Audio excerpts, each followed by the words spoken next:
Good morning. Bonjour. I'm here on Stittsville Main Street. It's Saturday morning. It is March the 4th. Mars est le mois de la Francophonie. On commence avec ça. C'est une occasion pour célébrer et pour en apprendre plus sur la culture francophone de notre communauté.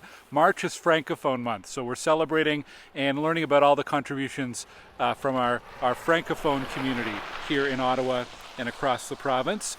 We've got a few occasions coming up as well. Wednesday, March 8th is International Women's Day. And this week, March 1st to 7th, is Black Mental Health Week.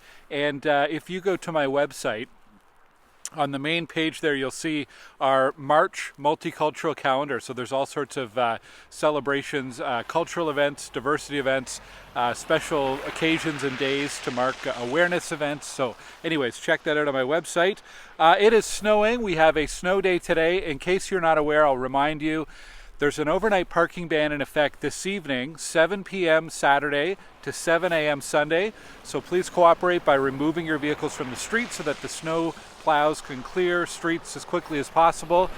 They're out already right now, by the way. They're out clearing streets and sidewalks, but they'll be doing the full pass through this evening once the snow has finished. And if you are out on the roads today, please drive with caution. There's a lot of snow coming down. I'm on Stittsville Main Street this morning. Abbott Street is kind of behind me, just about 100 meters, a couple hundred meters behind me, and I've got lots of updates about what's happening in the city and what's happening in our community today.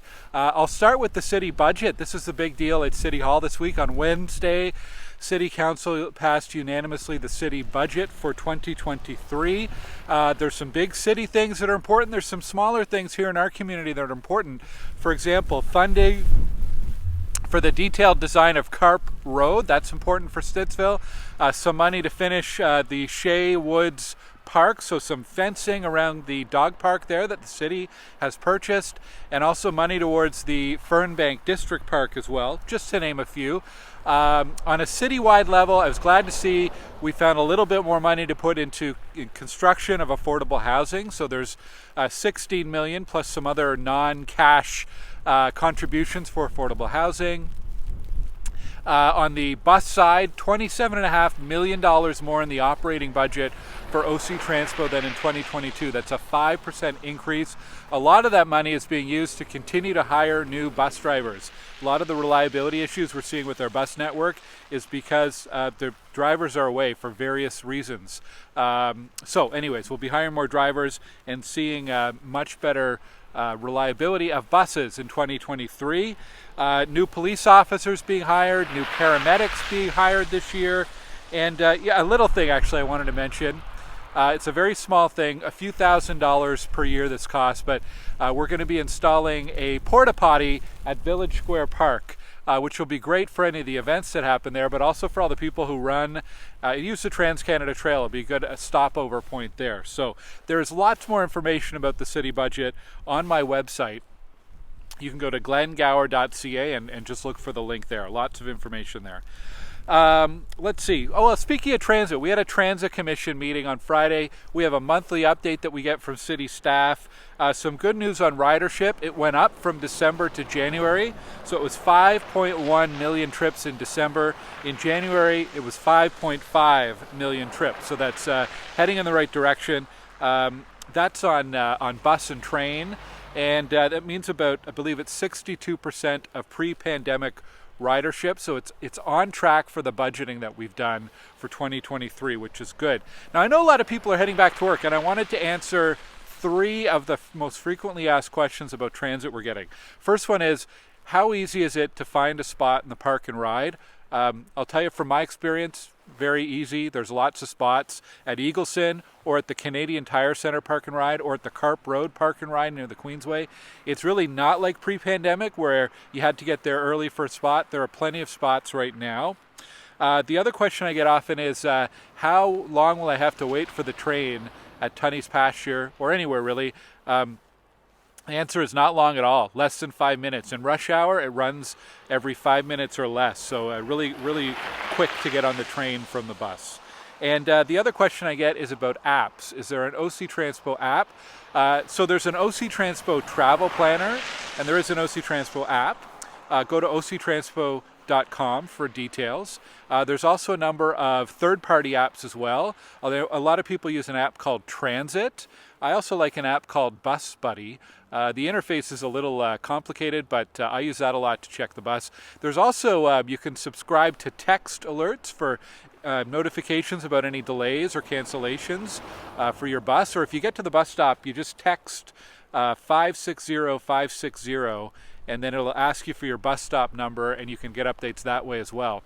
Anyhow, there's information about all of that on octranspo.com, and if you have any questions about using our transit system, please email me. I'd be happy to connect you with that information.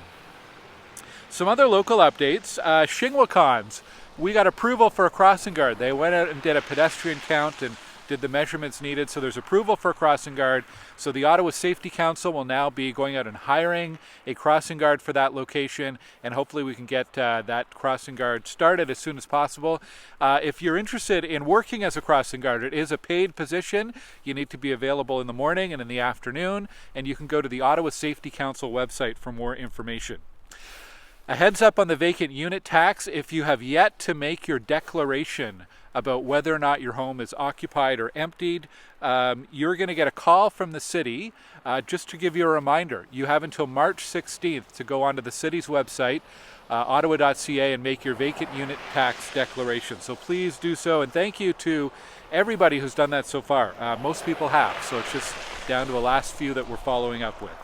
I want to thank everybody who has contacted us with interest in volunteering for our youth homework drop-in. We've got a lot of volunteers, which is amazing, and the Kiwanis Club is organizing this in partnership with the Stittsville Legion, and they're hoping to get it up and running before the end of March, so sometime after March break.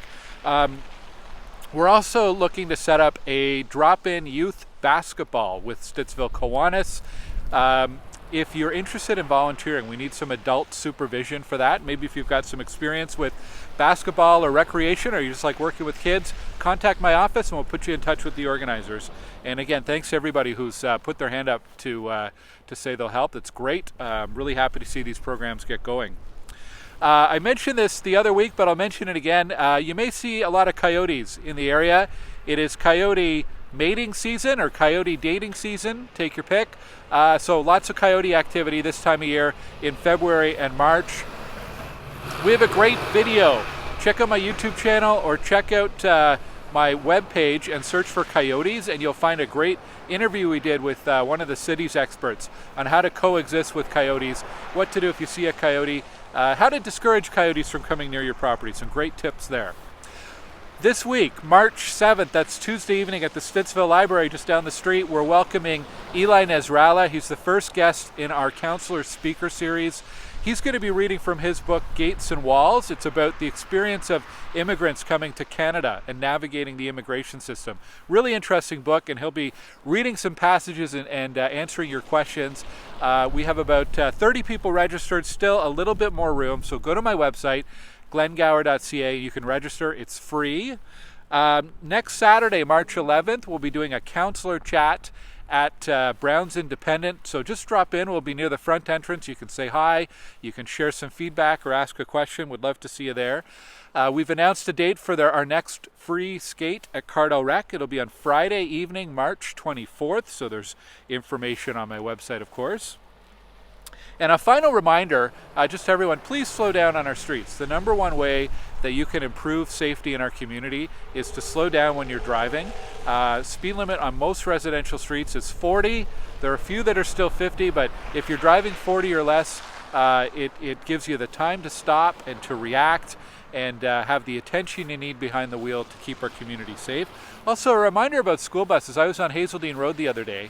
If there's a school bus stopped on Hazeldean, and there's no median, technically vehicles have to stop in both directions. That's what the law says. If there's a boulevard in the middle, like a concrete divider, then it's stop on the side of the school bus. But if there's no divider, you do have to stop on both sides of the street, and there are several school bus stops along Hazeldean, particularly between Huntmar and Stittsville Main or so. So watch for school buses, please, and stop when you see those lights flashing and the stop arm out. All right, that's it. I'm going to wrap it up and go grab a newspaper and warm up with a cup of coffee. We've had 280 centimeters of snow this year, not even counting today's storm. And I heard it's the third snowiest winter since the 1950s. So lots of snow. Again, remember we've got a parking ban overnight, so please move your car from the street. We really appreciate your cooperation. And thank you for watching. I hope you have a great week, and I'll talk to you again next Saturday. Take care.